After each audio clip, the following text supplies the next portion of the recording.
Bom, vamos iniciar. Vou iniciar primeiramente fazendo minha autodescrição e assim os demais componentes da noite de hoje.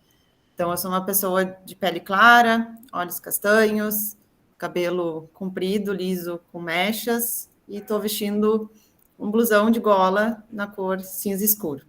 E atrás de mim tem uma parede branca.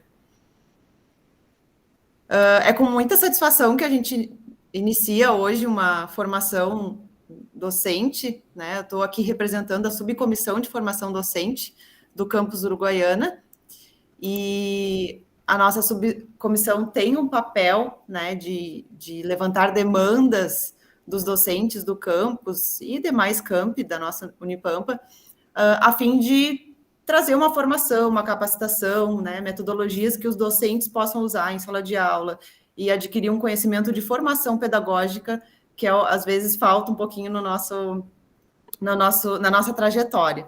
Então, a partir de uma demanda trazida de vários cursos dentro do campus Uruguaiana, nós contatamos a professora Valéria, né, que é professora do curso de medicina aqui do campus Uruguaiana, e que ela, juntamente com a sua equipe, né, que hoje está aqui com o professor Luiz Henrique e a Rafaela, eles vão falar um pouquinho para nós sobre um tema bastante importante, trazendo a neurodivergência aí como foco principal. Então, de antemão, eu já agradeço a todos pela presença, né, pela participação, e agradeço a Valéria também e aos demais por disponibilizarem esse tempo e estar juntos aqui com a gente, trazendo essas informações tão importantes.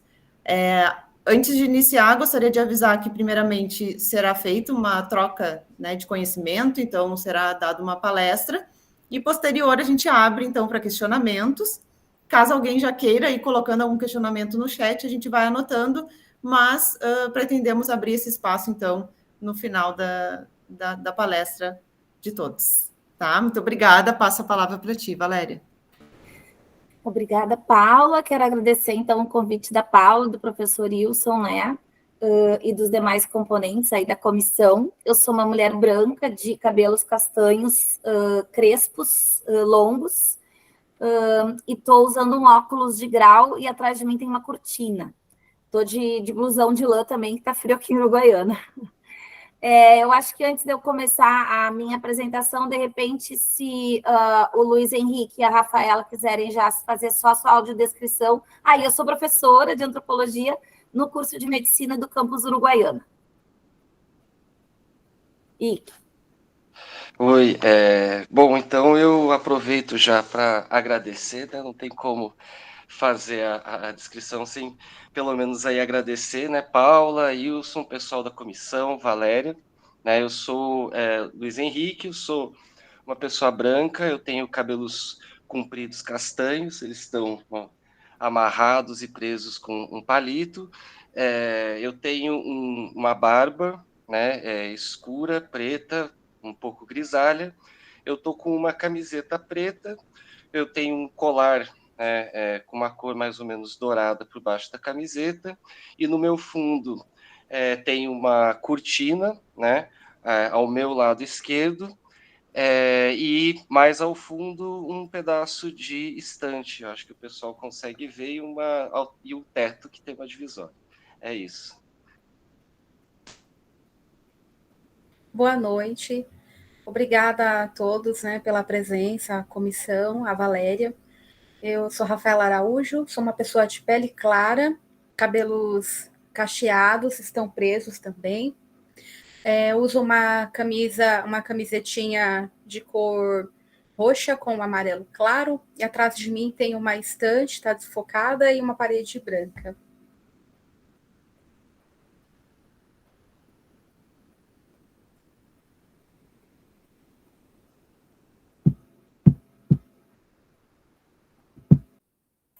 Deu, agora sim. Eu vou compartilhar aqui a tela, então, né? Eu vou fazer uma rápida, espero que consiga, apresentação, não uma apresentação, mas falar um pouquinho de onde a gente fala, né? Então, de como a rede traduzir-se, né? Autismo em primeira pessoa na prática acadêmica, que é esse grupo de pesquisa e estudos que nós três fazemos parte, com várias outras pessoas, está entendendo, né, e está trazendo para o debate as concepções do autismo, de pessoas autistas como pessoas com deficiência, a partir do paradigma da neurodiversidade. Né? Então, todo mundo aqui é professor, eu, a Rafaela, o Henrique, né, nós somos professores. Então, a gente tem discutido muito essa temática no nosso grupo, com esse viés, né, de acessibilidade, de inclusão. Então, eu vou compartilhar aqui rapidamente só para... como é que está aparecendo? Eu acho que aqui, né? Está direito agora? Por enquanto, não, Valéria. Por enquanto, está toda a página do Canva. Agora sim. Deu? Tá direitinho? Tá, tudo certo. Então, acho que a primeira coisa que a gente tinha, que eu queria deixar muito claro, é que quando a gente fala em deficiência, na verdade, não só em deficiência, mas em todos os marcadores sociais da diferença, não existe, e no mundo não existe, mas a gente sempre procura deixar muito claro que não existe a separação entre teoria e prática, né? Porque absolutamente todas as barreiras que as pessoas com deficiência encontram para a inclusão, elas são atitudinais, né? Eu acho que isso é muito importante a gente falar, e por isso a gente faz questão de falar em prática acadêmica, né? Muito mais do que uma teoria. Eu vou botar o meu cronômetro. O tom da nossa conversa é romper capacitismos, ou seja, o preconceito contra pessoas com deficiência na prática acadêmica, né? Então, a gente traz aqui um enfoque nos processos de ensinagem, né? Ensino, aprendizagem, com pessoas neurodiversas, né? Com pessoas neurodivergentes. A Giovana Nicolau não pôde vir, ela teve um problema de saúde, né? Mas também fica o contato dela para vocês conhecerem também que ela trabalha com a gente, né? Os nossos saberes, então, né? Os nossos saberes, fazeres, eles são situados, eles têm não só um lugar da onde a gente fala, mas situados em termos políticos, né? Em termos teórico-epistemológicos, né? E de quem a gente é, né? Pelos marcadores sociais que nós somos atravessados.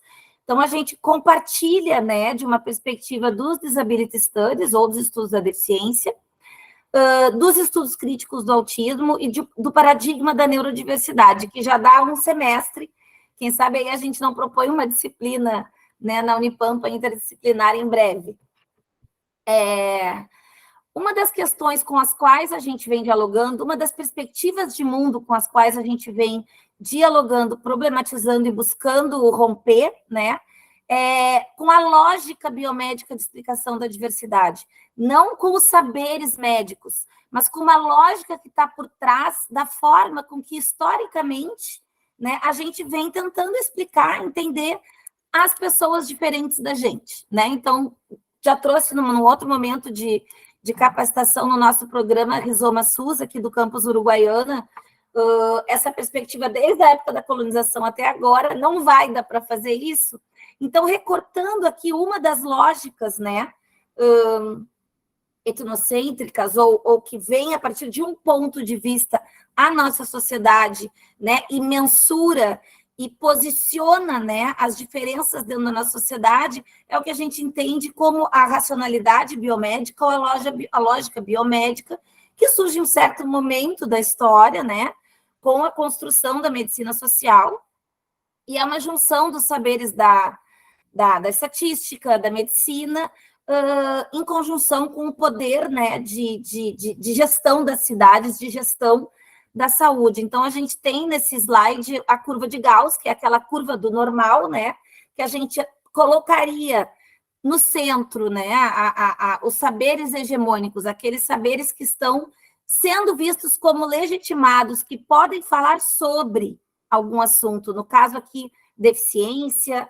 saúde ou neurodivergência, enfim, numa região de aceitação que é considerada pela nossa sociedade o normal, e aquelas pessoas que não se enquadrariam dentro desta zona, dessa região, né, central da curva, como uma região crítica.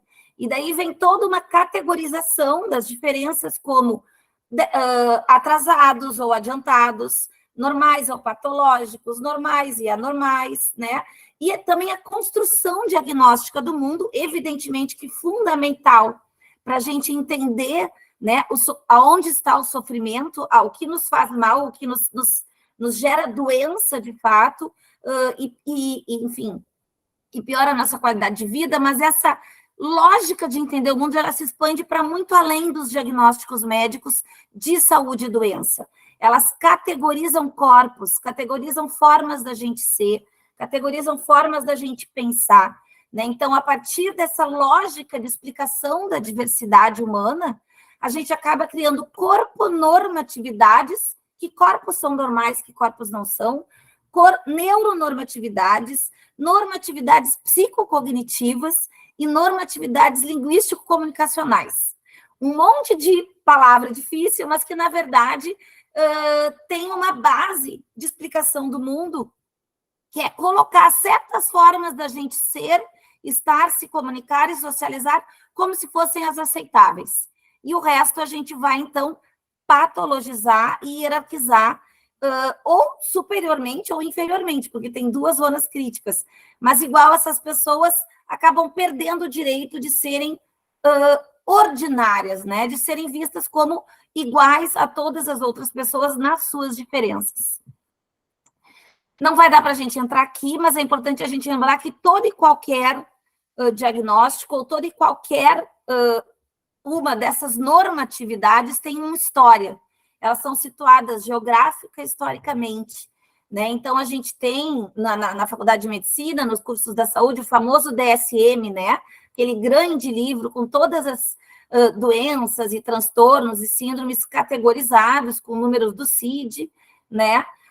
Que vai guiar de alguma forma ou dialogar, que eu acharia melhor, com os diagnósticos médicos. O autismo passou por várias concepções ao longo da história, desde a esquizofrenia infantil, síndrome, distúrbios, psicoses, né, como a teoria da mente de Bethlen, da psicanálise, e mais recentemente uma anomalia neural, e acaba ainda hoje sendo um diagnóstico dentro do campo da saúde como um todo, pouco conhecido e com uma certa resistência, né, de ser fechado ou ser assinado, como os médicos me diziam ao longo da pesquisa de doutorado, por não terem as chamadas evidências, né, a medicina por evidências, da nossa formação médica, hoje tão tecnologizada e tão calcada em exame de sangue, raio-x, enfim, tomografias, que acaba que o diagnóstico clínico se torna muito subjetivo na perspectiva médica. Então, ele acaba sendo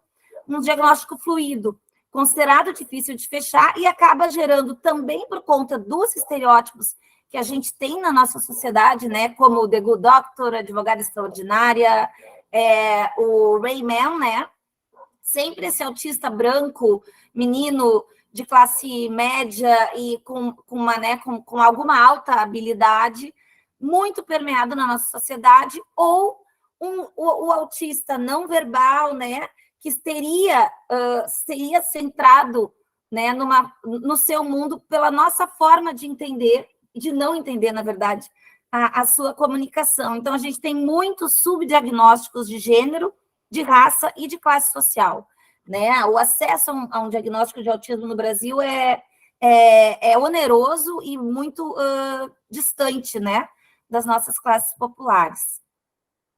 Biomedicamente falando, em termos do vocabulário biomédico e da concepção biomédica de autismo, ele seria um transtorno do desenvolvimento que leva a comprometimentos ou dificuldades na comunicação e interação social, englobando comportamentos considerados pelos médicos restritivos, ou seja, o autista não teria flexibilidade comportamental para se adequar a situações sociais diferentes, ou repetitivos, como a comunidade autista chama os hiperfocos, né? Ou os rituais cotidianos de interação social. Esse conceito eu coloquei no slide com essas palavras que eu enfatizei no tom de voz em vermelho, para mostrar para vocês como esse conceito biomédico é permeado pela lógica da curva de Gauss, pela lógica do que é considerado normal e considerado anormal, e também pelas perspectivas da falta, do atraso, do déficit, dos comprometimentos. Né? Então, a gente olha para uma diversidade humana, né? Uma diversidade de se socializar, de interagir, e não julga, mas compreende ela a partir da nossa concepção de como nós deveríamos nos comportar corporalmente, verbalmente, linguisticamente e socialmente, né?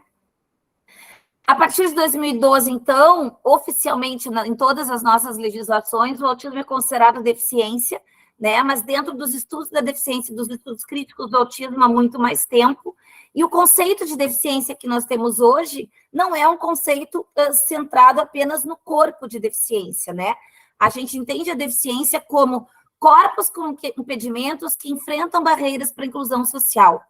Traduzindo para o autismo como deficiência, seriam essas corporalidades dissidentes ou que se colocam fora, né, da curva do normal, sejam elas, enfim, deficiência como um todo, né, físicas, auditivas, visuais, psicossociais, que encontram barreiras para a inclusão social. Todas essas barreiras, tanto arquitetônicas, sensoriais quanto comunicacionais, são atitudinais. Porque eu não dar o direito de uma pessoa fazer uma avaliação numa sala separada é uma atitude, eu não colocar uma rampa é uma atitude, eu não melhorar uma luminosidade, essa luz branca horrorosa para uma luz amarela mais confortável é também uma atitude.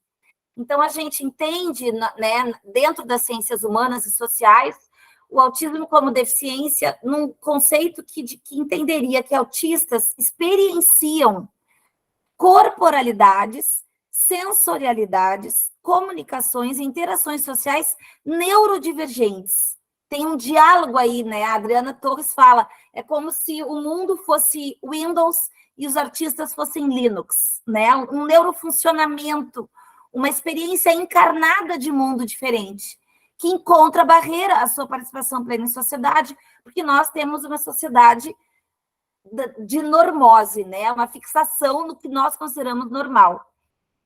Então, entender autismo como deficiência é entender que o mundo precisa ter diversas ferramentas para dar conta dessa diversidade humana. Adaptações razoáveis, apoio, suporte, ter o foco na pessoa no momento de pensar uma inclusão social e direcionar primeiro a atenção para o meio e para as barreiras, né? Principalmente sensoriais, de comunicação e de interação social, para que a gente possa ter um espaço mais acolhedor, né, e acessível para pessoas autistas.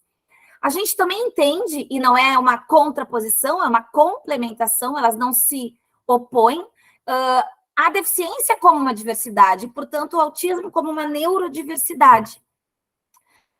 Eu trago aqui um conceito que a Judy Singer traz em 2016, mas que a gente tem pensado ele um pouco situado no Brasil. Esse conceito é de um texto que eu escrevi com um colega psiquiatra e uma colega advogada, o Ricardo Lugon e a Luana Adriano, que a gente entende o autismo como uma corporificação de uma diferença cerebral, a qual demanda ser entendida na chave dos marcadores sociais da diferença ou da identidade, assim como a gente entende as diferenças, né, raciais, sexuais e de gênero, por exemplo, né, entendendo que o autismo, para além de um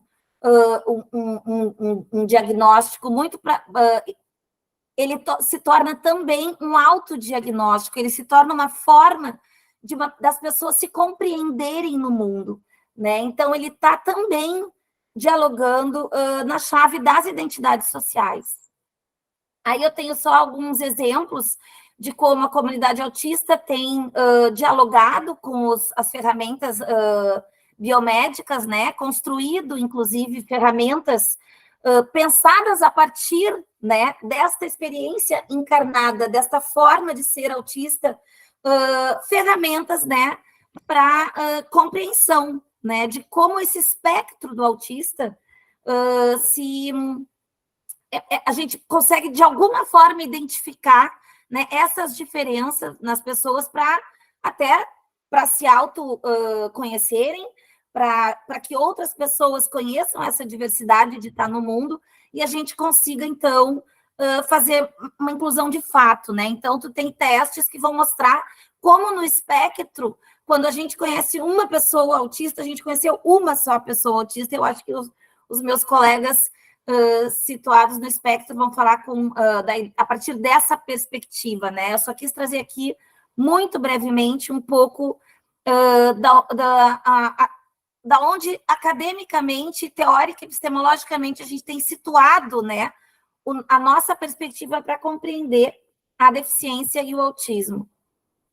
E aí, não vai dar para eu entrar aqui, mas a gente tem todo um outro... Eu vou deixar os slides disponíveis, né, com o pessoal da comissão de capacitação, e já convidar todo mundo, né, para alguns outros encontros, essa parte sobre capacitismo e os diversos capacitismos que permeiam a nossa sociedade, está num outro encontro que a gente teve com a professora Luana e a professora Liamara, do projeto, do Programa de Saúde Mental da Unipampa, chamado Rizoma SUS. Então, eu vou só passar aqui quais os capacitismos, ou seja, os preconceitos mais comuns que pessoas com deficiência costumam experienciar na sua vida, né? O capacitismo seria a gente julgar a capacidade a partir da deficiência corporal, né, ou psicossocial, e não da pessoa em primeiro plano. A gente pressupõe incapacidade a partir do corpo, né? E isso tem por trás de que as pessoas ditas sem deficiência seriam capazes por si só, e as outras não. Elas que seriam normais e as outras não, né? Então, eu tenho sempre um julgamento pré-concebido dessas limitações, das competências, habilidades e atitudes, já que a gente está aqui falando do campo da educação, dessas pessoas a partir desse estereótipo, desse estigma que o corpo carrega. Ao longo da história, né, vários capacitismos aconteceram, infelizmente nenhum deles morreu, nenhum deles foi combatido ainda, né? A gente tende a culpabilizar, muitas vezes, as pessoas com deficiência pela forma delas serem, a vitimizar ou a inferiorizar essas pessoas, a sempre hierarquizar, de alguma forma, inclusive a nossa educação darwinista é um absurdo, né? Pessoas que ficaram atrasadas no tempo, ou que têm atraso disso, ou avanço daquilo, né? Esquecendo que a gente tem inteligências múltiplas e habilidades diferentes, né? Infantilização das pessoas com deficiência, retirada da sua sexualidade, retirada da sua autonomia. Exotização, né? No autismo a gente vai ver o mito do gênio, por exemplo, na síndrome de Down, o mito do afeto, né? Como se, ou então o super-humano que conseguiu superar, ser igual aos outros, apesar das suas limitações, digamos assim. O exemplo de superação, que é seríssimo, né? Que as pessoas com deficiência muitas vezes são trazidas à tona em falas e até em capacitações como cases de sucesso, ou supervalorizando outros atributos, ou seja, elas só são consideradas aceitáveis se elas são super em alguma coisa, né? Em alguma outra coisa. Então, se eu sou cego, olha, mas que ouvidos que ele tem para música, né? Então, isso acaba desumanizando a pessoa também e colocando ela numa situação não só de responsabilização por ter que superar, né, uma situação que ela não vê, ela não está em igualdade de condições com outras pessoas, né, dentro do nosso mundo meritocrático, assim como acabar forçando e colocando ela como exemplo para mostrar que a gente não precisa trazer recursos diferentes para essa pessoa, porque ela vai conseguir se superar, digamos assim. Eu escutei de um psiquiatra numa entrevista uma fala muito legal, que ele disse que depois de 3, 4 meses no emprego, ninguém pede para um cadeirante se levantar, mas todo mundo espera que um autista mude a sua forma de ser, né, de sociabilizar e de se comunicar, por exemplo. E tudo isso pressupõe o normal como um único padrão, né? Então, a gente vai ter normocentrismos como uma avaliação igual para todos. A gente vai ter vários mitos do autismo, que eu acho que são importantes de serem trazidos, mas que eu acho que tanto o Henrique quanto a a Rafaela, ao falarem, vocês vão identificando, mas que a gente pode voltar depois, mas por conta dessa história do diagnóstico, o mito de que é um diagnóstico masculino, que tem 4 meninos para uma menina, que isso não é verdade, que ele não se comunica, não socializa ou não interage, o que não é verdade, ele tem outras formas de socializar e de interagir, né? Todo mundo se comunica de alguma forma, que vive em seu próprio mundo, ou que não teria uma teoria da mente, né? Exatamente pela sua, pelo seu jeito de ser, estar, enfim, e outros, né, estereótipos bastante comprometedores e violentos, né, para pessoas autistas, como se a agressividade ou a genialidade estivessem coladas ao autismo em si, né?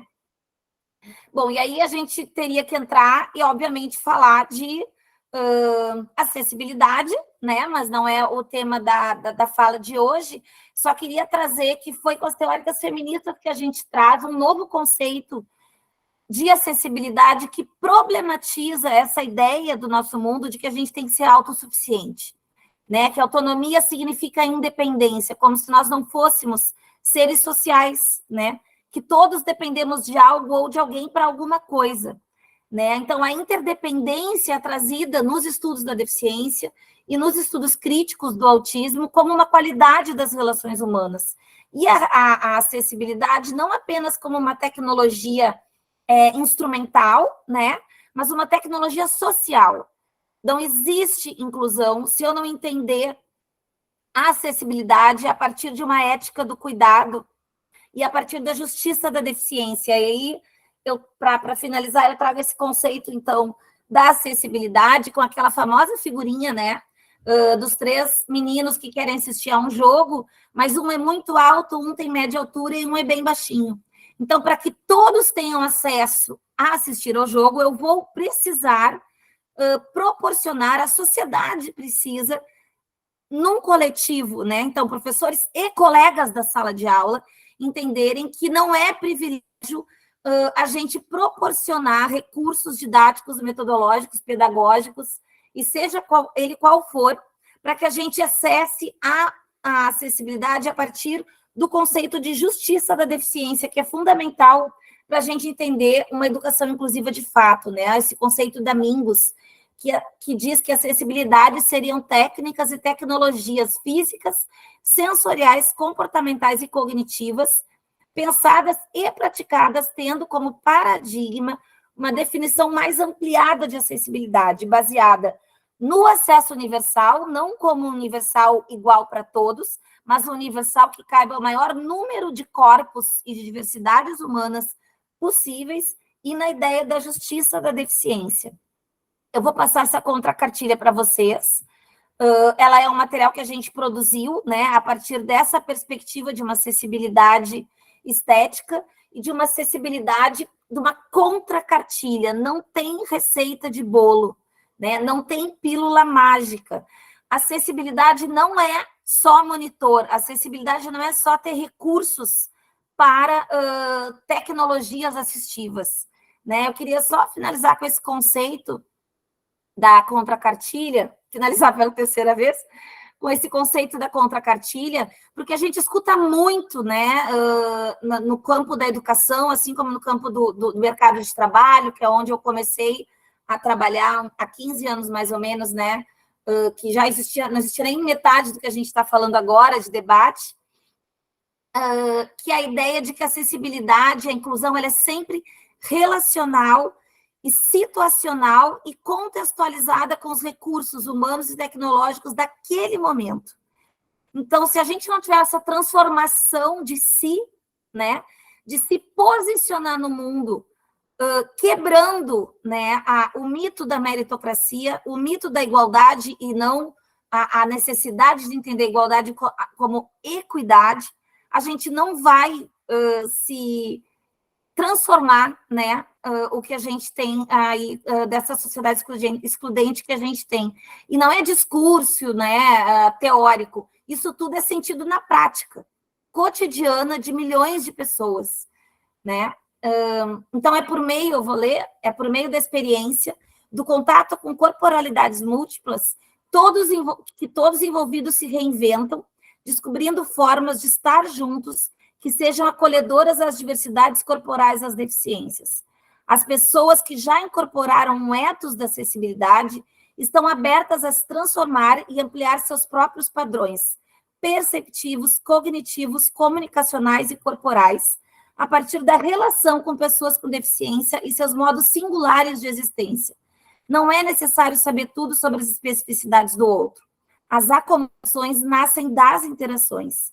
Cada pessoa é única, cada experiência é singular. Os marcos legais e os padrões técnicos, embora extremamente necessários, nunca serão suficientes.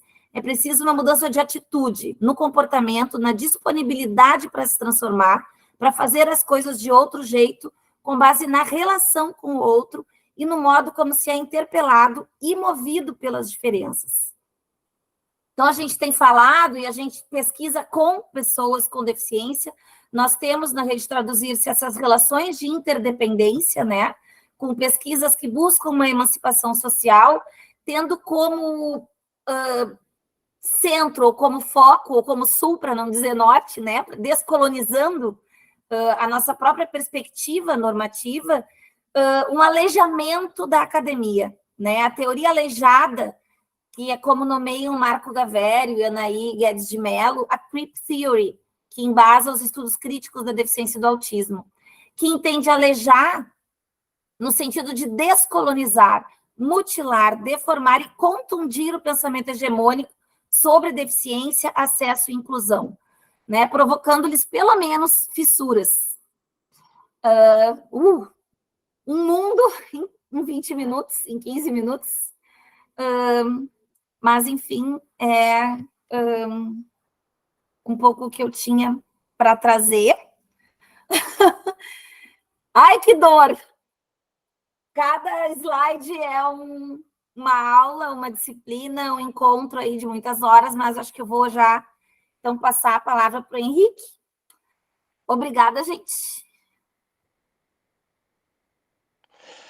Bom, pessoal, agradeço mais uma vez a possibilidade de estar aqui, agradeço, Valéria, né, e acho que é sempre, eu tenho trabalhado aí, tenho feito alguns trabalhos desses de fala em universidade, e é sempre um tanto angustiante, assim, porque é uma questão, né, o pessoal nas políticas públicas fala muito, usa o termo demanda reprimida. Essa questão de acessibilidade, de uma postura anticapacitista na academia, é uma demanda reprimida. Então, quando o espaço aparece, eu acho que a gente quer, ao mesmo tempo, né, trazer tudo, né, e falar com um público amplo é sempre um desafio realmente muito grande. Então, eu vou tentar fazer a minha parte aqui, né, para contribuir aí com esse desafio, né, e espero que seja de alguma ajuda aí para o pessoal. Bom, eu sou professor na Universidade Federal dos Vales do Jequitinhonha e Mucuri, né? Aqui, né, eu trabalho num curso da área da linguagem, sou formado na área da linguagem, né? Eu tenho graduação na Unicamp na Letras, mestrado em Linguística Aplicada, doutorado na USP na Letras, né? E eu fui diagnosticado autista aos 32 anos, minha memória já não está das melhores, mas sim, foi aos 32 anos, em 2015.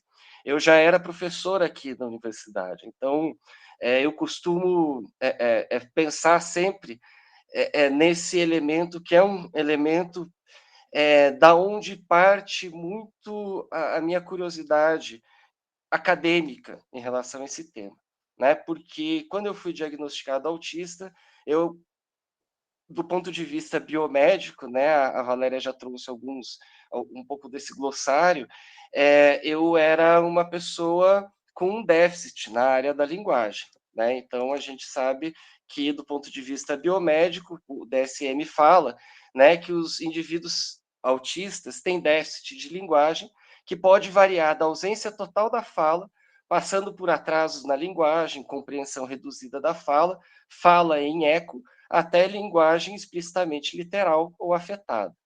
E mesmo quando as habilidades linguísticas formais, por exemplo, vocabulário, gramática, né, que parece até meu caso, estão intactas, o uso da linguagem para a comunicação social recíproca está prejudicado no transtorno do espectro autista. Então, um dado biomédico me falava, você tem um déficit nessa área, e outro dado, né, que é o dado da minha trajetória acadêmica, falava, você é um especialista nessa área. Então, eu costumo até brincar, né? Eu acho que eu enganei muita gente no caminho, porque para ser um especialista, eu passei por professores, né, por bancas, e vários outros processos acadêmicos. Então, essa contradição mesmo entre a ideia, né, de um déficit e a ideia de alguém acima, né, que era produzido pelo mesmo local, que é a mesma ciência, né, o mesmo padrão de produção científica, né, que é da nossa universidade, da nossa academia, me deixou muito intrigado. Então, falando só, né, a respeito desse diagnóstico, é importante relatar que eu descobri que era autista, eu entendi isso por conta da comunidade de pessoas autistas, não foi por conta de especialistas da área da saúde, né? O que aconteceu é que, com o advento, né, da internet, né, a Judith Singer até fala, né, essa Judith Singer que foi citada pela Valéria, até fala isso, né, que a internet, né, por conta das características das pessoas autistas, permitiu que pessoas autistas passassem a falar sobre isso, a se conectar em redes e a criar, de fato, uma comunidade autista, né, e produzir conhecimentos coletivos a respeito desse tema. E foi nessa rede que eu entrei, que eu cheguei, né, quando em um dado momento da minha vida, né, um estranhamento que vem desde sempre, eu acho que é uma trajetória comum de autistas, né, a respeito do que a gente é, o que pensa sobre a gente mesmo, e do que dizem que a gente me levou a buscas, e essas buscas me levaram a blogs e redes sociais de pessoas autistas descrevendo coisas parecidas, como, muitas vezes fui chamado de arrogante, ou falaram que eu era uma pessoa muito chata ou detalhista, porque eu não entendia isso, eu não entendia aquilo, né? Então, ou reclamavam que eu não olhava no olho, ou falavam que eu era uma pessoa fresca, porque eu não comia qualquer coisa, né? Ou que eu chegava em algum ambiente e ficava esquisito e tal, né? Então, um conjunto de sintomas, mas dessa vez encarnados, né? Usando o que a Valéria traz desse contraponto, me trouxe identidade. Eu falei, poxa, essas descrições sobre essa condição parecem muito coisas que eu experiencio. Ao passo que quando a gente ia para uma definição mais biomédica, né, e na prática, quando se vai, né, até antes, mas ainda hoje, a especialistas, muitas vezes você encontra um choque. Por quê? Né? Porque esses especialistas da área da medicina, eles podem ter sido apenas informados até o momento por esse saber biomédico, esse saber que não contrapõe com essa realidade, e que às vezes ele está, então, com um problema de amostragem. Né? É um problema de amostra, pensando do ponto de vista científico, falta, né, um grande contingente de amostra sobre autismo, né, que é o de, primeiro, pessoas autistas fora da clínica, né, pessoas autistas fora, né, do que elas respondem em padrões e exames e processos, né, clínicos, né, e das pessoas autistas falando sobre si mesmo. Então, falta uma quantidade enorme de informação sobre autismo, e pessoas autistas estão espontaneamente produzindo isso por uma razão até de sobrevivência, né? Importa para a gente que as pessoas entendam, né? Assim como importava para pessoas que antes de mim estavam falando sobre isso, né? E uma vez que a gente sabe que é autista, né, muitos de nós passam a se importar e, inclusive, continuar falando sobre isso, porque sabem que muitas pessoas podem aprender com aquele saber, né? Então, por esse processo, então, pelo fato de eu ter aprendido com a comunidade e o saber médico, inclusive, ele parecia se contrapor, né, a isso, eu comecei a investigar um pouco essas questões. E comecei a entender que existe, então, essa espécie de defasagem de amostra, né, que as pessoas ainda precisam aprender mais com pessoas com deficiência, no caso, com pessoas autistas. A Rafaela, que vai falar logo depois de mim, tem um conceito que é, né, os saberes da deficiência. Então, as instituições, as pessoas precisam aprender com os saberes da deficiência, né? E aí, dentro dessa toada, então eu começo a investigar essa questão do autismo e linguagem, né? E por que que certas discussões sobre autismo, elas têm sido prejudiciais a pessoas autistas, né? E com isso eu começo a notar que existe então esse problema de informação. E o lugar mais prestigiado para produzir informação acadêmica, né, e produção de conhecimento, hoje em dia é a universidade. Então, né, começo com essa reflexão e esse meu processo de estudo, perceber que a gente precisa, né, colocar, né, usando o termo que a Valéria já mencionou, aleijar a prática acadêmica a partir, então, dos saberes da deficiência. Ou seja, que a postura anticapacitista, que o aleijamento, né, da universidade, que a presença das pessoas com deficiência, dos saberes das pessoas com deficiência se torne cotidiano na universidade. Isso é urgente. Quer dizer, urgente porque com esses saberes a gente passa a entender um pouco mais, né, e conceitualmente, inclusive, sobre coisas, né, que temos ignorado e que têm prejudicado pessoas com deficiência, né? E nesse sentido, eu acho que vale pelo menos 2 argumentos, né? Um argumento é uma questão de direito e uma questão ética, né? A gente tem, né, a Convenção da ONU de 2006, né, da qual o Brasil é signatário, né, que vai, né, definir aí o direito, né, ao acesso, né, das pessoas com deficiência aos espaços, né, e a gente precisa então de adaptações razoáveis e a gente precisa lutar por acesso a pessoas, né, com deficiência e manutenção de pessoas com deficiência. Então, nós fazemos parte de uma comunidade, nós, instituições, né, servidores públicos, comunidade acadêmica, cidadãos, fazemos parte de uma comunidade que assinou, né, que é signatário de uma convenção, né, que defende o direito das pessoas com deficiência.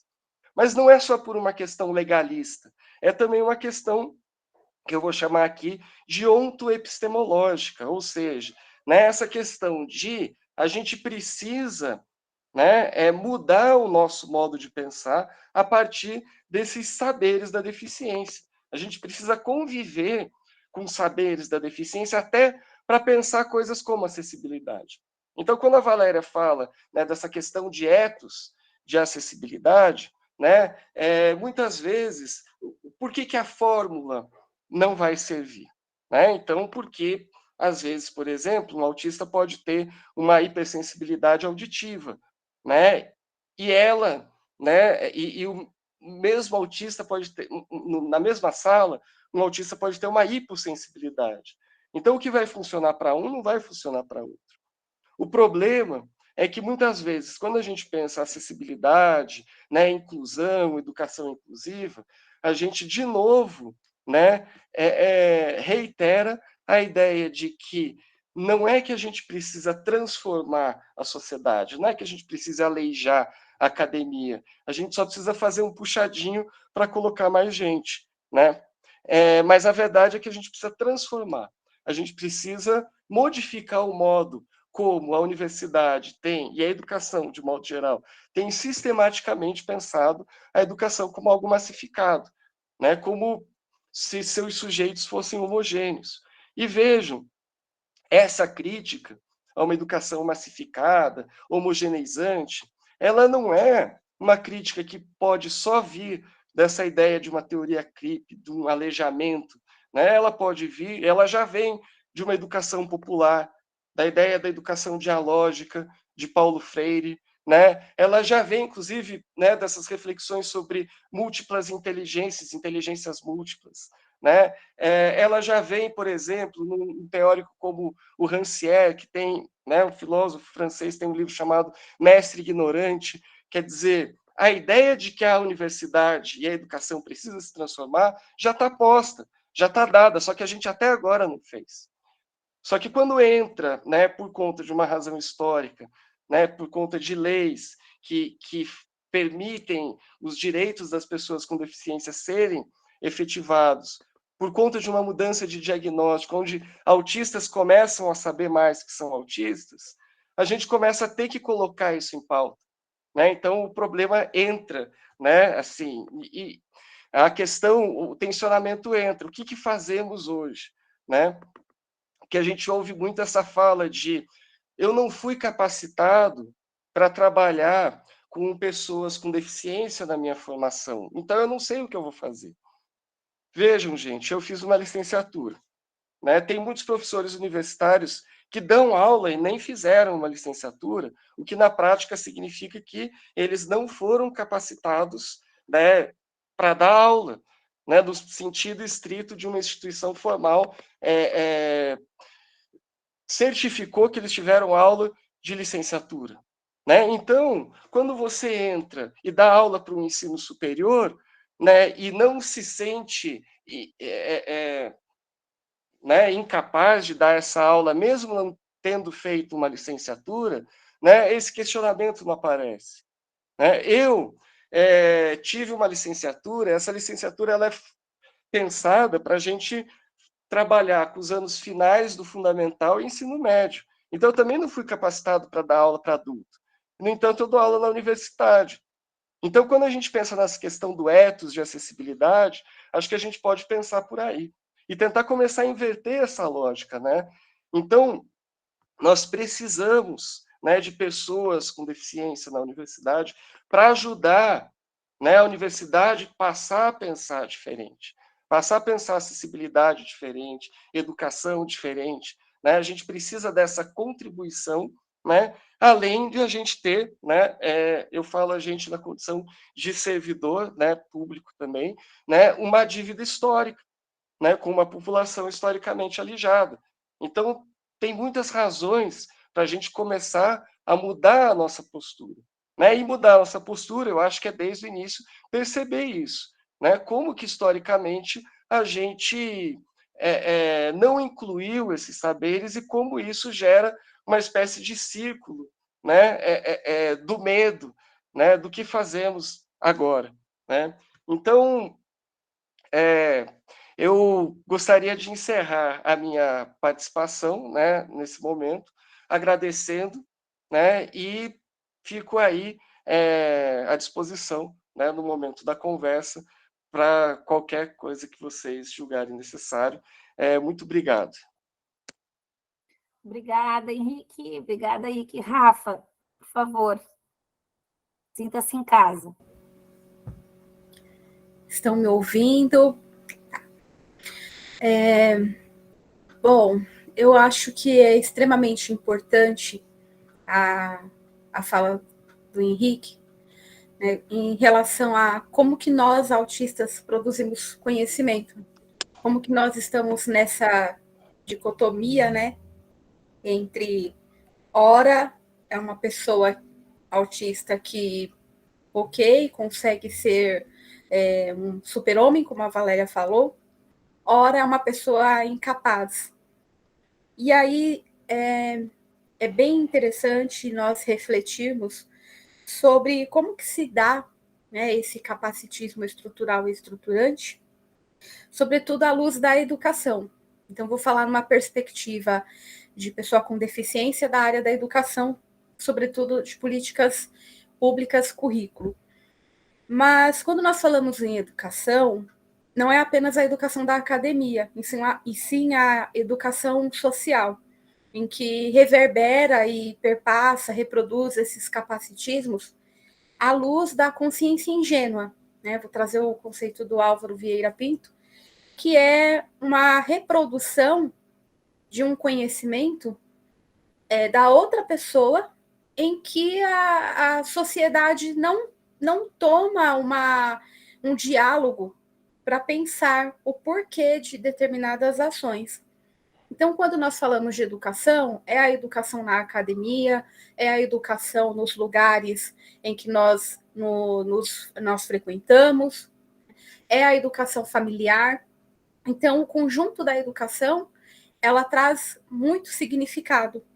E aí, remetendo-se à academia, nós temos uma raiz histórica muito grande, que é a questão do tradicionalismo da educação. E isso já vem desde o período jesuítico, se fortificou na época do racionalismo técnico, né, do ensino tecnológico da Era Vargas, e que ainda nós lutamos muito, muito mesmo, para que nós tenhamos nosso lugar de fala dentro de uma educação que ora se diz voltado para a competência, ora exclui a pessoa que tem uma determinada competência, mas que não se encaixa nos padrões. E então, esse fenômeno social que ocorre dentro da academia, que tem uma dicotomia, que na verdade ela não existe, isso é uma herança cultural, traz sofrimentos psíquicos, sofrimentos sociais e, enfim, de vários gêneros para nós, pessoas autistas. Então, quando nós pensamos em ressignificar a prática acadêmica, eliminando o capacitismo, nós temos que pensar por que nós tomamos certas ações dentro da academia e que a gente pensa em mudar um resultado, mas ele continua. E aí entra a questão que o Ike falou, que é entender, né, a própria pessoa com deficiência. E aí eu tento traduzir, que também é um conceito que o Ike traz bastante, traduzir isso através dos saberes da deficiência. Então, um dos capacitismos maiores que nós, pessoas, sobretudo autistas, passamos, é justamente as não perguntarem para nós sobre os nossos saberes, os saberes do ser, enquanto pessoa que está dentro de um ambiente social. E aí eu trago o Vygotsky, que diz que a pessoa, ela aprende no meio, e ao meio social, o meio físico, o meio psicológico, porque embora nós tenhamos dificuldade da teoria da mente, não significa que nós não entendemos e compreendemos o outro, desde que nos forneçam informações para isto. E aí tem o saber do poder, que é poder a pessoa autista falar por si, que é algo muito difícil para nós que estamos na academia, enquanto discentes, porque o medo que impera, né, que é tido como um medo, e isso foi possível observar com uma pesquisa que eu fiz um levantamento, sobretudo antropológico, e os docentes revelaram que tem medo de lidar com o autista. Mas por que deste medo? Justamente porque uma das situações é a barreira atitudinal de não querer ouvir o autista.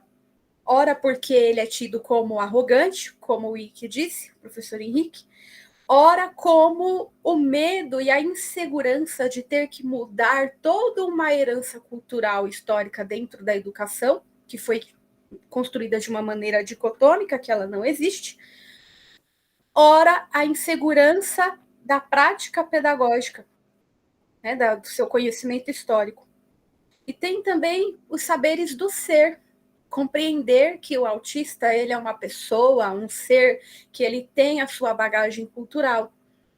Mas essa bagagem cultural, ela diverge dos padrões que são instituídos. Então, por exemplo, um autista, ele aprende de uma determinada maneira.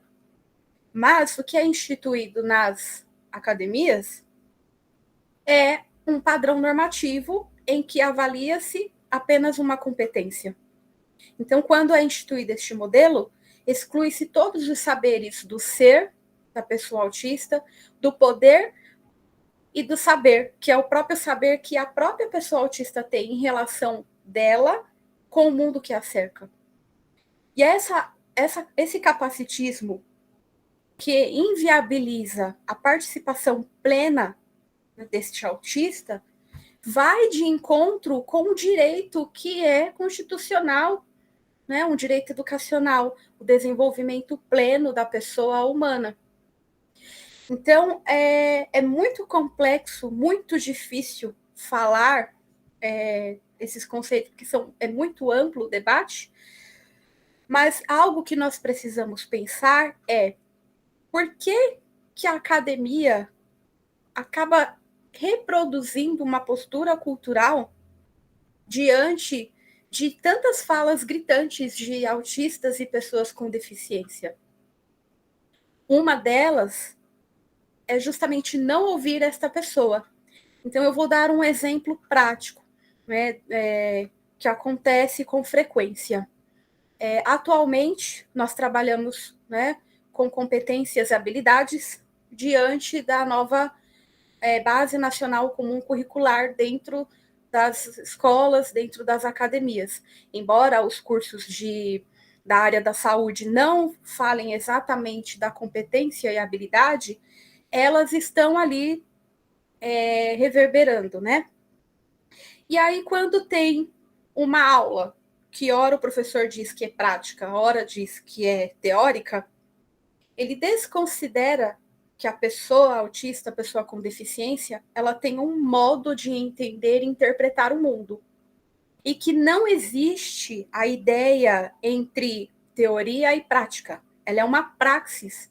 Se eu não tenho conhecimento empírico de uma situação, eu não consigo criar uma teoria ou me embasar teoricamente. E eu não consigo ter uma teoria se eu não tenho o empírico. E aí, quando um autista está dentro de um ambiente em que se fomenta, por exemplo, a prática, vamos todos nós nos reunirmos, fazermos seminários, todos vão apresentar.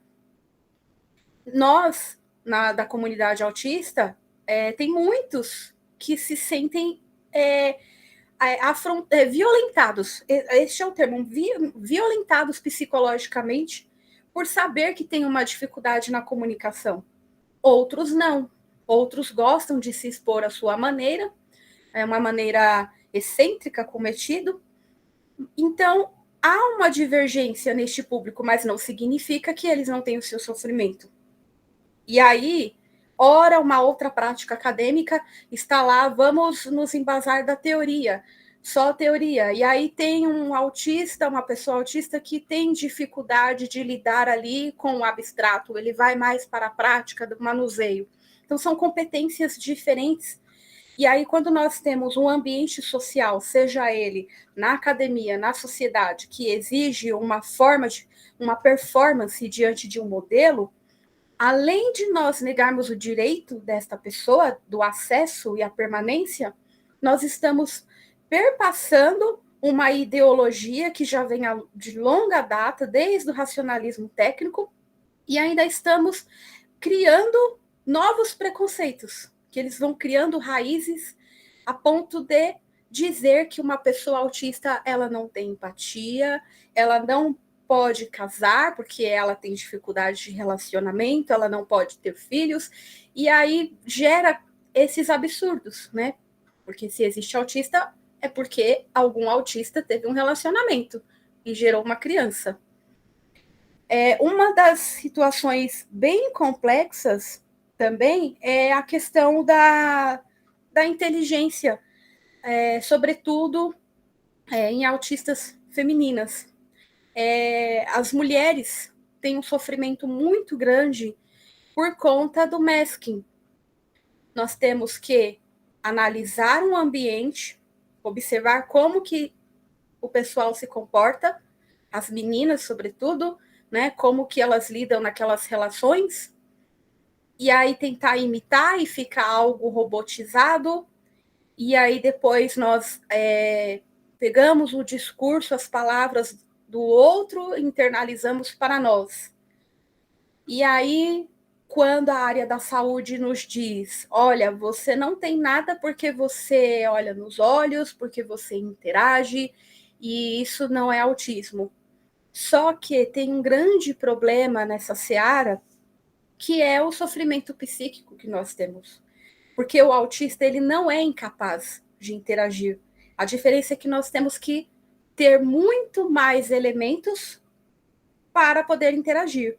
Então, é uma mecanização quando nós estamos num ambiente, sobretudo na academia, porque enquanto uma pessoa típica, ela entra e já tem a sua performance natural, nós temos que pensar, poxa, aquela pessoa é desse jeito, ela já fez isso algumas vezes, eu acho que ela deve ter esse padrão.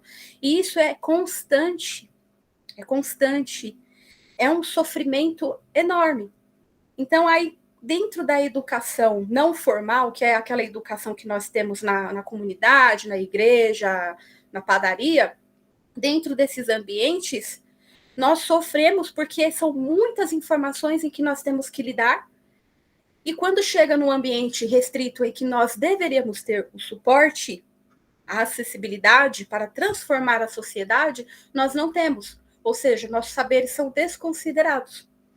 E os saberes da deficiência, né, que é o conjunto do meu saber, enquanto eu lido, enquanto a pessoa autista lidar com o outro, com o ambiente, que o Vygotsky diz, o saber do poder, que é eu, enquanto pessoa autista, expressar-me à minha maneira, e o saber do ser, que é eu reconhecer-me como pessoa autista, eles são invalidados porque sobretudo os servidores públicos, vou colocar assim, que fica mais fácil, né, para mim, a terminologia, eles não querem ouvir estas pessoas, ora por medo, ora por insegurança.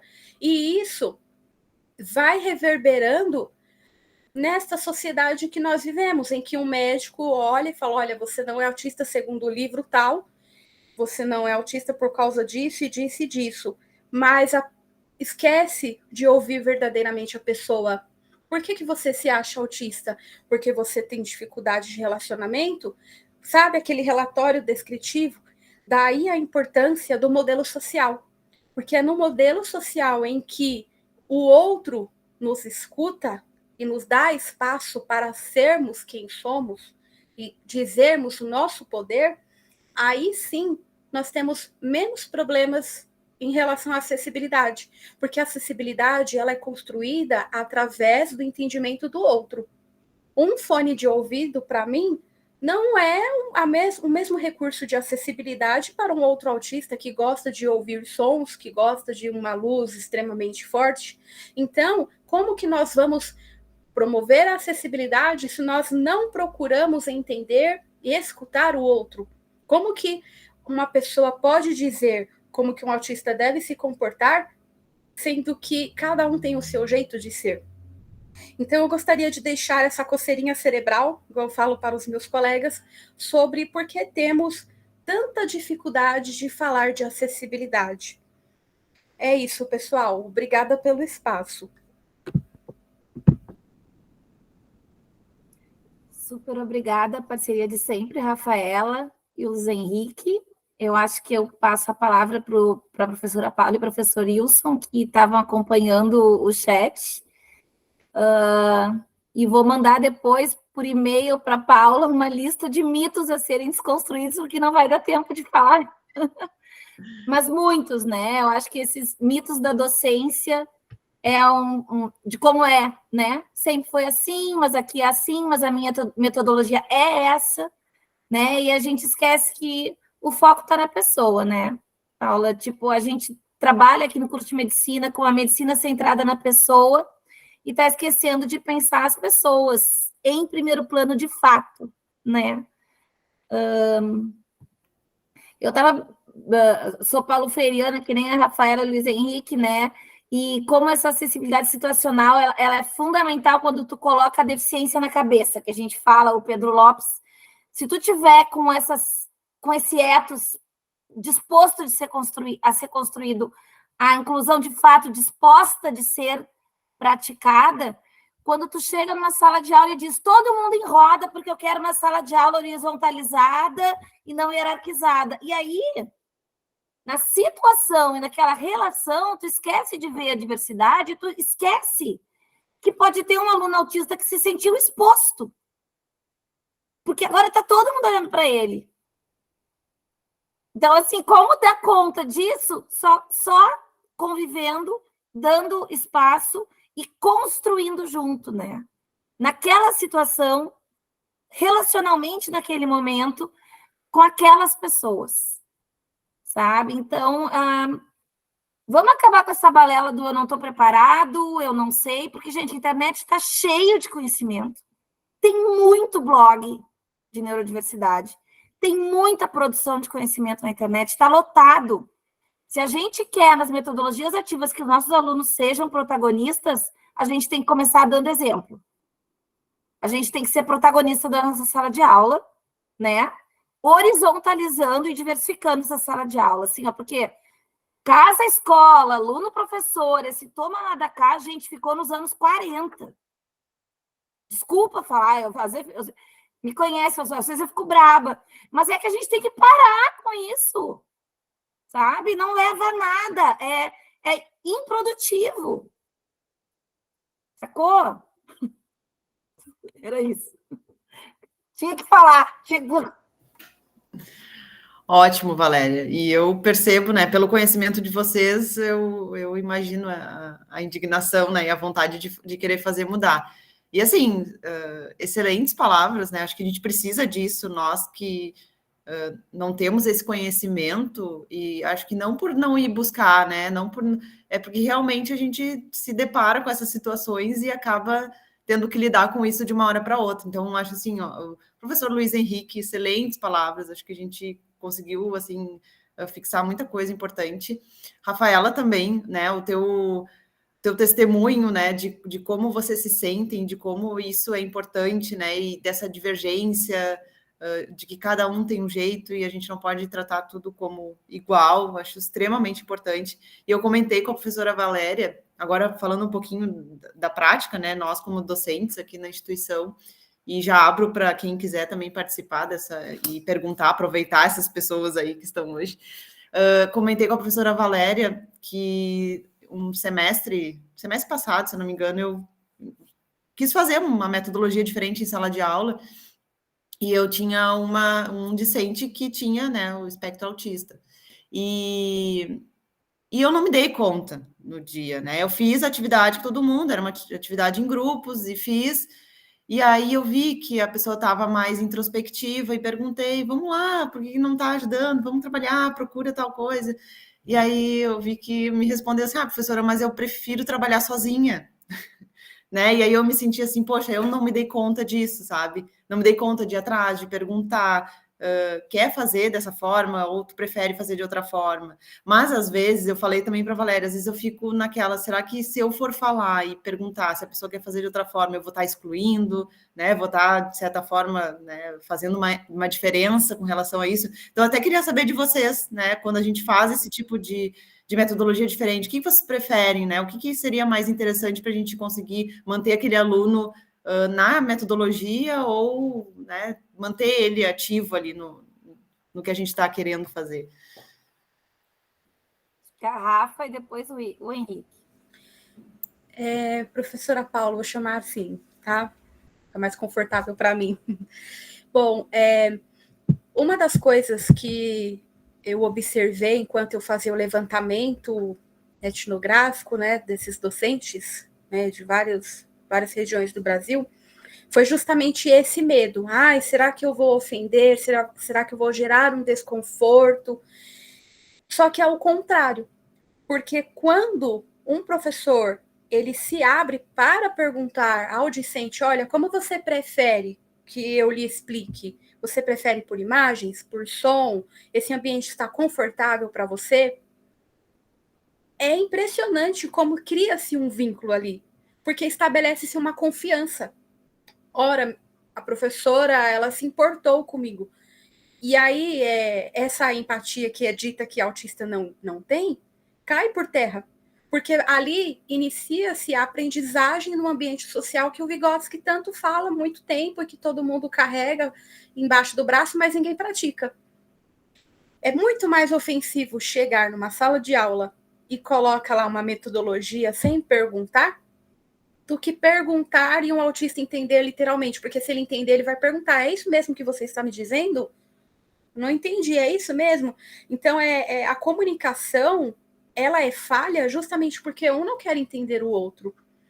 E aí, nós temos que considerar também as competências à luz do modo como as pessoas aprendem, porque cada um aprende de um jeito. Alguns são visuais, outros são auditivos, outros são sinestésicos, tem ali um pouquinho de cada um, né, dessas inteligências, e aí é algo que para mim foge à lógica. Como que um professor, ele estrutura uma aula sem considerar esses tipos de aprendizagem? Não tem lógica se eu quero ensinar culinária e vou apenas trabalhar ali uma receita sem colocar a mão na massa, sem mostrar a imagem, sem sentir o cheiro. Na medicina, não tem lógica estudar um conceito sem ir para a prática, sem sentir o outro, sem conversar com o outro, perguntar, olha, onde dói? Né? É o básico. Né? Então, essa dicotomia e essa dificuldade, esse medo, essa insegurança, é justamente por conta dessas raízes históricas, de achar que as pessoas com deficiência, sobretudo os autistas, não podem falar por si. Por isso que tem essa insegurança. Então, eu acho que eu tenho... Não sei se eu respondi a sua pergunta, né? É isso. Bom, eu vou também trazer algumas palavras aí. Eu vou voltar para o conceito da educação dialógica, porque eu acho que ele é bem concreto, pelo menos para mim, né? Na minha prática de professor, falando, né, entre educadores e educandos, né? Eu também sou educando, eu estou fazendo aula num conservatório aqui na cidade, então eu estou voltando a pensar também, às vezes, a partir do lugar de aluno, mas focando no conceito de educação dialógica, né? A gente fez recentemente, dentro do grupo Traduzir-se, esse grupo que a Valéria mencionou, um conjunto de gravações para uma palestra, né, do qual até a Rafa participou, ela foi uma das que gravou, né, com a provocação assim, o que eu gostaria que meus professores soubessem, e cada pessoa autista foi falando, né, e um dos colegas nossos, que foi até parceiro de um livro e foi vice-coordenador do projeto, o Gustavo Rickert, que está agora na Federal de Pelotas, ele falou uma coisa, né, esse processo gerou uma reflexão muito interessante, que tem a ver com isso que a Valéria falou. Ele falou, olha, eu sempre na condição de professor, tentando ser um professor mais, né, atualizado, aderi também a esse discurso de vamos fazer uma roda, vamos horizontalizar, vamos fazer o aluno falar.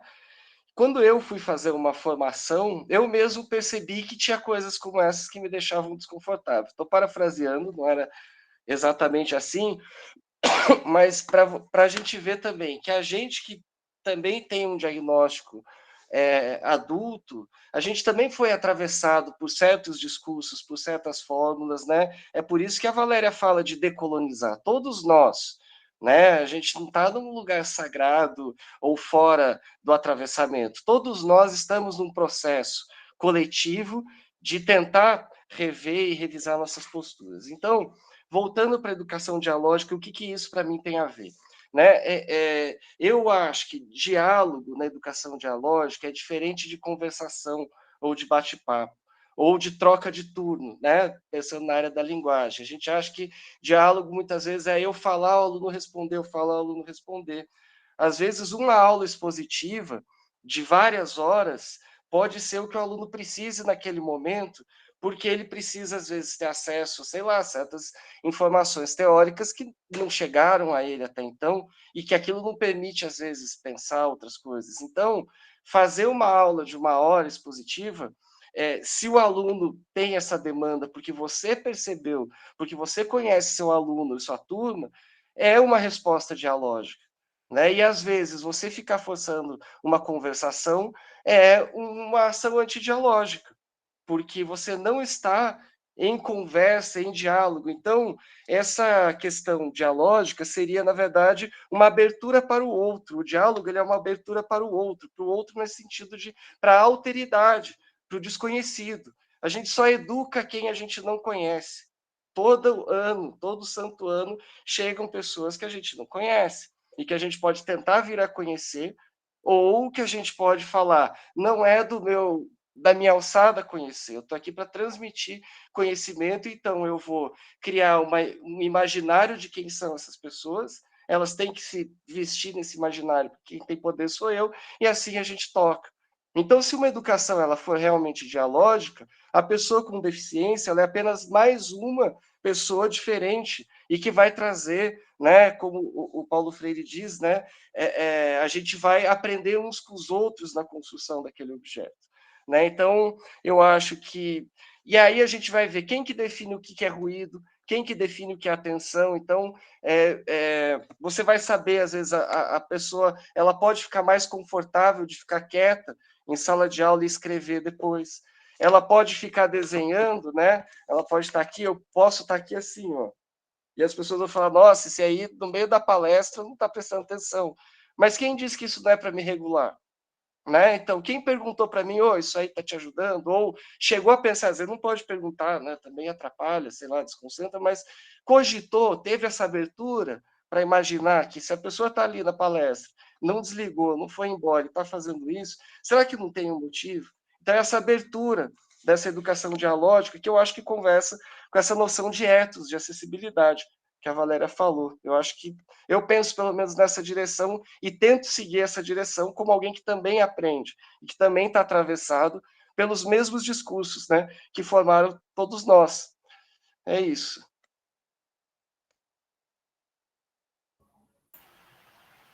Pode falar, Valéria. Não, eu queria complementar, né, nesse tom do construir junto, assim, né? Quando eu digo tá cheio de conhecimento aí, obviamente que eu sei, como professora, como vocês, que a gente é extremamente sobrecarregado de tarefas. Né? Não é nesse sentido. É no sentido de tu chegar da disposição de ter um dispositivo aberto para a construção de um ethos de acessibilidade, de uma cultura inclusiva de fato. Porque se eu começo a me permear dessa transformação, pessoal, eu vou chegar na sala de aula e a ética do cuidado vai permear o meu olhar, né, para aquela sala e para as diferenças de todas as pessoas que estão lá. E eu vou começar a perceber o desconforto de um aluno, a quietude de outro, e ao invés de eu desconsiderar essas atitudes, eu vou me prontificar a ir lá e conversar. Então, existem tecnologias sociais, ninguém aqui está falando de amorzinho, gente. Não vamos banalizar, né, a praxis, como a Rafaela estava falando. Né? Tá aí Vygotsky, Paulo Freire, tem milhões e milhões de autores que estão permeando o que nós, no Traduzir, estamos estudando, estamos pesquisando, estamos fazendo etnografia. A minha área é prática. Né? A antropologia, ela faz etnografia. O método é exatamente estar lá, né? Como viver. Então, várias técnicas vão ser possíveis, por exemplo, na mudança do peso de cada competência. Então, se para alguns alunos, né, eu vou ter um peso 7 num trabalho escrito e um peso 3 num trabalho, no momento da apresentação oral daquele trabalho, conversando com essa diversidade, eu posso negociar uma inversão, né, do peso dessa atividade. A gente precisa não colocar a pré-concepção da metodologia e da didática como imutáveis. Né? Então, o ter metodologias ativas, por exemplo, tem uma base no protagonismo do aluno. Estava em Paulo Freire, ele partia dos alunos dele, ele partia da realidade para a construção do conhecimento. A gente tem que cuidar muito para não transformar as metodologias ativas numa pedagogia fixa demais, ou muitas vezes numa pedagogia do abandono, né? Que infelizmente a gente vê acontecer em muitos lugares, assim. Então, tu precisa ter a prioridade, né? A pessoa em primeiro plano, antes da metodologia, antes do plano de aula, antes da elaboração daquela atividade super legal que a gente pensou, né? Porque senão não vai funcionar. E aí, especificamente sobre, eu sei que a gente está indo, tem várias pessoas dando tchau já. Sim, está ficando gravada, Rayana. Viu? Perdi. É isso que acontece. Eu acho que, especificamente no tema do dia, né? Neurodiversidade, neurodivergência, entendendo que diversos somos todos, mas neurodivergentes são aquelas diferenças que a gente coloca como fora do normal, que divergem da norma. Por isso, queria explicar um pouco a palavra, porque tem um posicionamento, né, ético-político, né, nessa palavra que é importante, assim. A mesma coisa na palavra ensinagem, para mostrar que tem uma cola aí, não tem um ensino, aprendizagem, eles estão sempre colados. Porque no momento que a gente está formando profissionais para seja qual área for, a gente está formando educadores, né? Fisioterapeutas vão ser educadores das pessoas com as quais eles vão estar lidando, médicos vão ser educadores das pessoas com as quais eles vão ter que vender o peixe, né? Eles vão ter que dizer, essa é a melhor forma de tu buscar qualidade de vida, é a melhor remédio para tu tomar, é o melhor caminho para tu seguir, né? Como que eu vou fazer isso sem ser um educador de mim mesmo e do mundo, né? Então, quando a gente está dando aula, a gente não só está pensando os conteúdos, as habilidades e atitudes que a gente está desenvolvendo, mas a gente precisa compartilhar com a comunidade toda da sala de aula o porquê a gente está fazendo daquela forma ou não. Porque daí a gente vai formar profissionais que não vão cair de paraquedas futuramente dentro de uma sala de aula, por exemplo. Né? Eu acho fundamental a gente se apropriar desses recursos didáticos e metodológicos, mas compartilhar o porquê eu estou usando ele de um jeito ou de outro, né? Enfim, mil coisas, mas a Rafa quer falar também. Então, Valéria, você tocou num assunto, num tema extremamente importante, que é a questão das metodologias ativas. Nós temos que ter muito cuidado com as metodologias ativas dentro de uma sala diversa, sobretudo neurodiversa, porque muitos docentes, eles internalizam determinadas metodologias e não percebem que esta metodologia ou aquela gera, muitas vezes, um gasto mental e um sofrimento psíquico em determinados estudantes e que acaba ocorrendo a fuga de mentes, né? É muito comum, assim, na área da pedagogia, né, que é uma área que eu observo bastante, essa questão de implementar uma determinada política, por exemplo, a sala invertida, em que o estudante, ele que irá apresentar a temática, fazer a discussão, trazer as questões, e é uma das metodologias que mais tem causado sofrimento psíquico para autistas.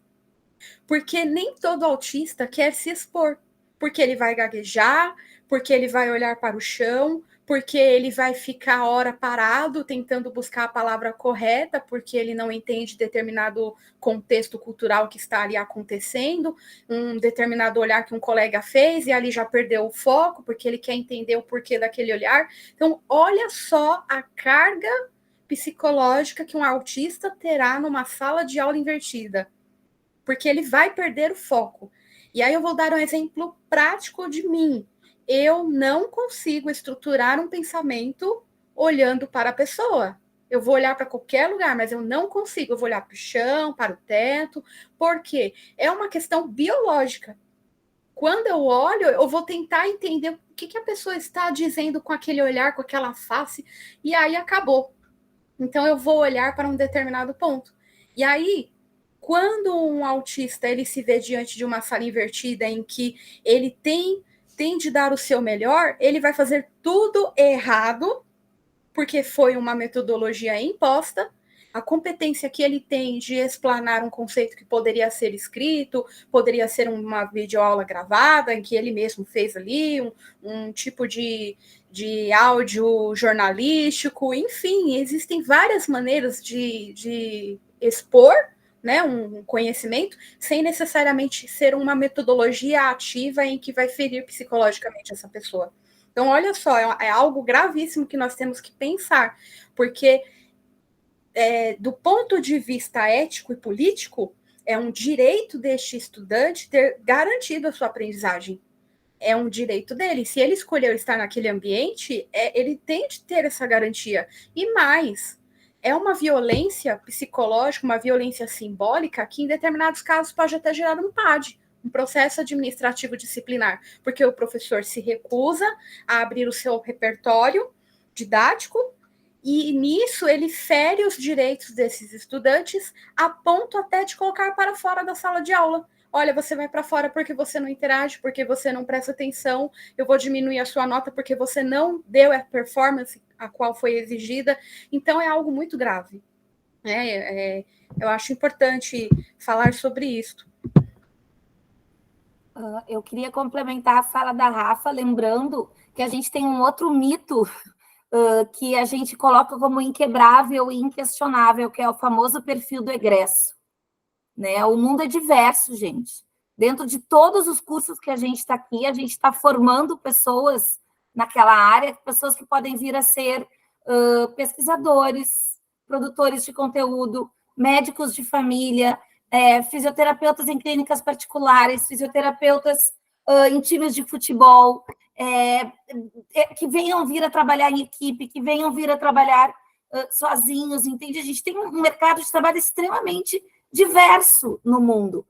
E a gente acaba fixando que o perfil do egresso são todas pessoas homogêneas que têm que ter as mesmas competências, habilidades e atitudes.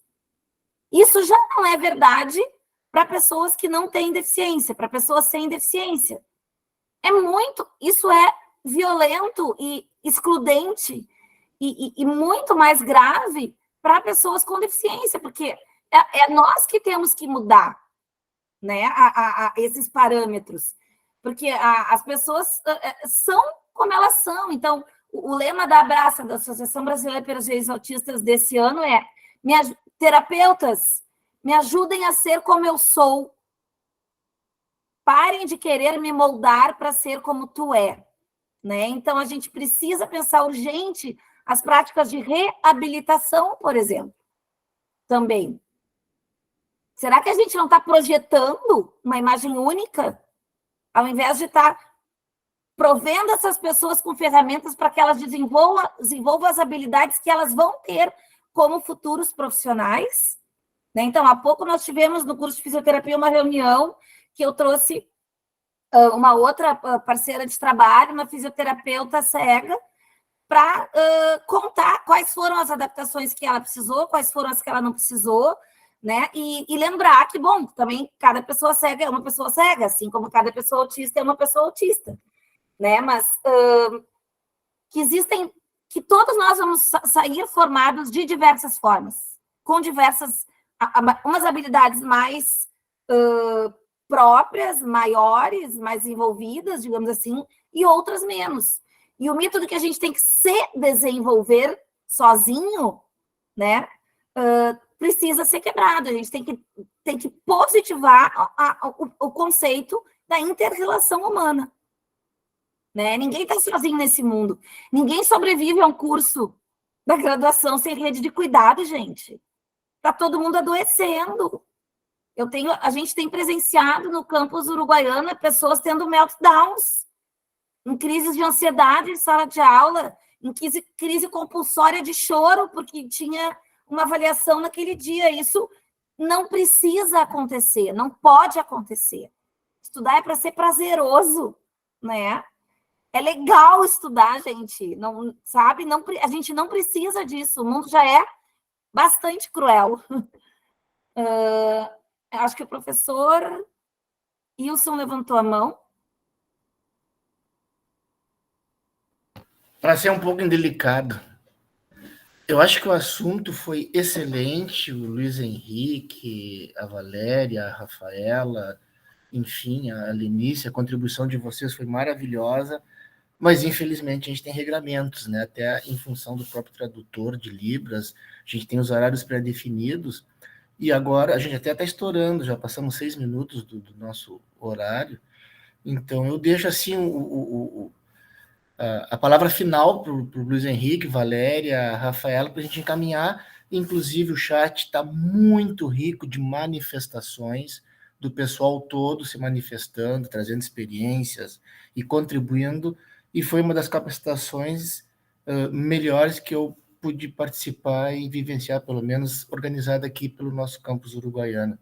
Então, meus parabéns, Valéria, Rafaela, Luiz Henrique, Lenice, Paula, junto na organização. E aí eu acho que a gente encaminha já para a despedida, então, para procurar, pelo menos, não extrapolar tanto o tempo e o contrato do Vinícius e das Libras, tá bem?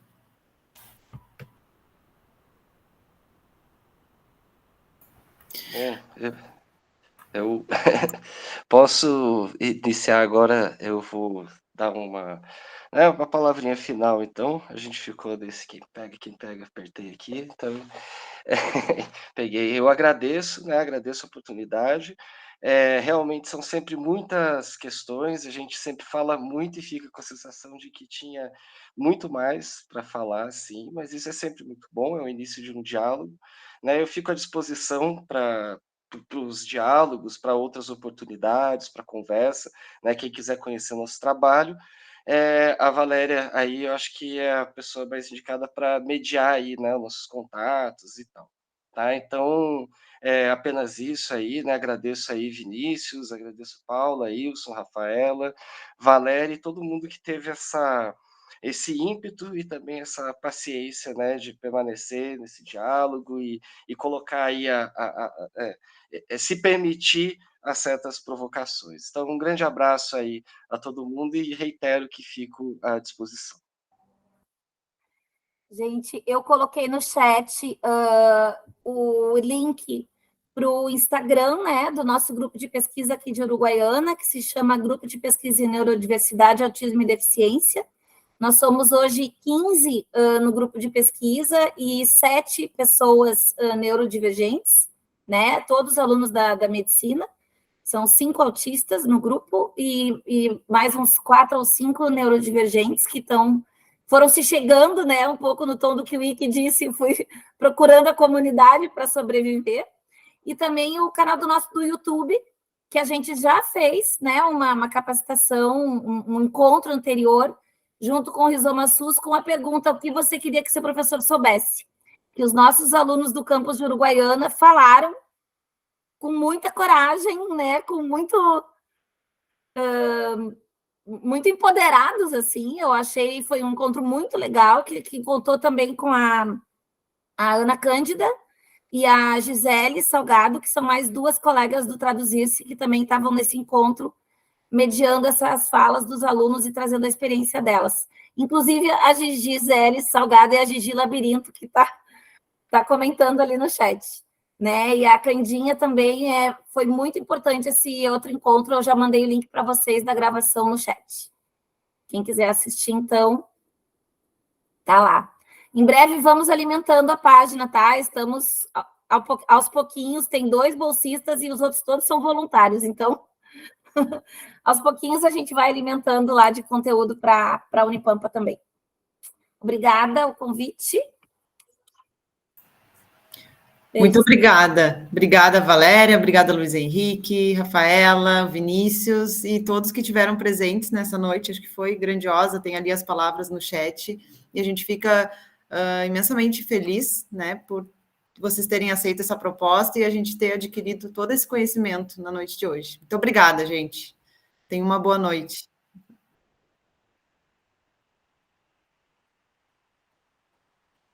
Nida? Levantou a mão?